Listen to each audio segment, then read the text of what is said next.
My journey began in July of 2019.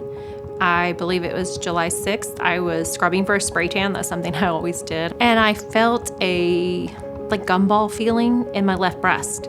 So I called family, had some freak out moments, called my doctor, got in that Monday, and she was like, I think it's just a cyst. So we weren't really worried, but they went ahead and scheduled a mammogram and ultrasound.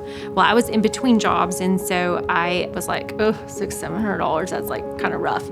Well, I think God had a plan, so I got a new job in between that, and my insurance started a couple weeks later. So I was like, I'm gonna wait. So I waited, so that almost was about 4.5 weeks. I go to Baylor, Scott White Hillcrest Breast Center, and I was the last appointment of the day. Mom went with me, and they took me out, did the mammogram. Didn't really sense anything there, but then I go back to the ultrasound, and I could just feel the technician. When she was doing the ultrasound, I was like, something's up, and she grabbed my hand and goes, I'm not gonna lie, it doesn't look good.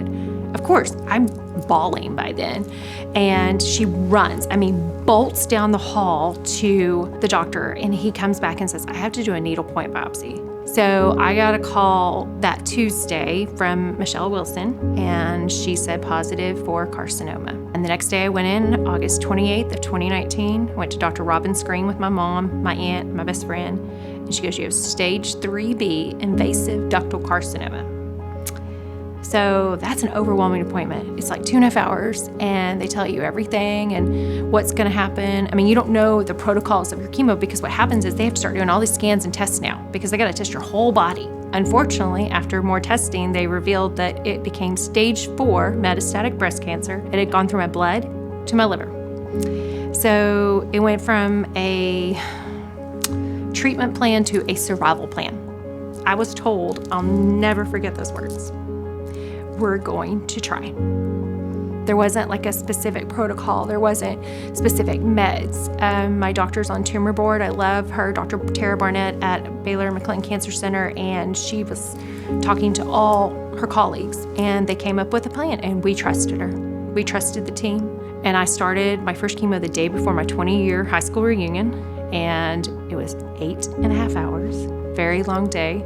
You don't really feel it the first couple of days, then it progressively got worse. I was to have treatment every 6 weeks. At the third one, I got very, very ill.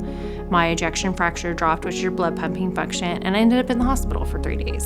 And I was in a bad place mentally at one point. One of my friends who's a hospitalist at Providence, I'll never forget, he came in and goes, you have to get with it. You need to center, because you won't survive. Cancer is just as much of a mental game as it is physical. So that was a rough 2 weeks, dropped 40 pounds in less than 3 weeks, which was a lot. I was very, very ill. So did 2 more rounds of chemo. It was very hard, losing my hair, not having any strength. I did work out D1 a couple days a week with a trainer, and she helped me be able just to get my head up some days and, walk around the facility, whatever I could, because I wanted to live. I have never been married. I don't have children. I love my nieces and nephews so much, my parents. I had reasons for living. And so I completed my 6th round of chemo, and the next month I was to have a double mastectomy, and you wake up and your breasts are gone. I was in the hospital for 5 to 6 days, and my mom, she stayed with me the entire time and took care of me. You could have visitors. It was so wonderful. Friends I hadn't seen in a while came and saw me. 4 weeks later, I started radiation. I had 33.5 rounds. We had to stop during, I think, 18 and 19 because I got really, really sick and burned bad. You can imagine 33 rounds. So I had that. In the midst, I'm still getting chemo. I take chemo for life, but I feel like God has a plan for me. I think that's why I started writing my open cancer story the day I was diagnosed. I share it to Facebook, and I can't believe how many thousands of people sometimes it's reached. I've had people reach out to me and say, you helped me get through something. Because one of my biggest things in life is we have all had battles. We have battles every day. You might fight with your husband, your kids.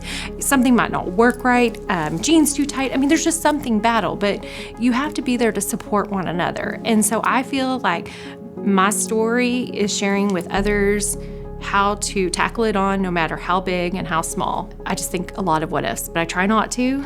I'm very blessed and thankful that I'm alive today. I want to be an advocate and share as much as I can. One of the things that I want to stress to everyone is always pay attention to your body. So if you start feeling off, like the only thing I can think of those months leading to my diagnosis, I was really tired a lot and I was just kind of exhausted and weak. But I mean, I ran retail. I was doing crazy amounts of steps every day, up and down stairs all the time. And I was go person. Like you would catch me at happy hour a couple days a week and dinner with friends and traveling all the time. I mean, that was me. I was a busy bee. And so I didn't really think of it until afterwards. And so, like I said, just always pay attention to your body.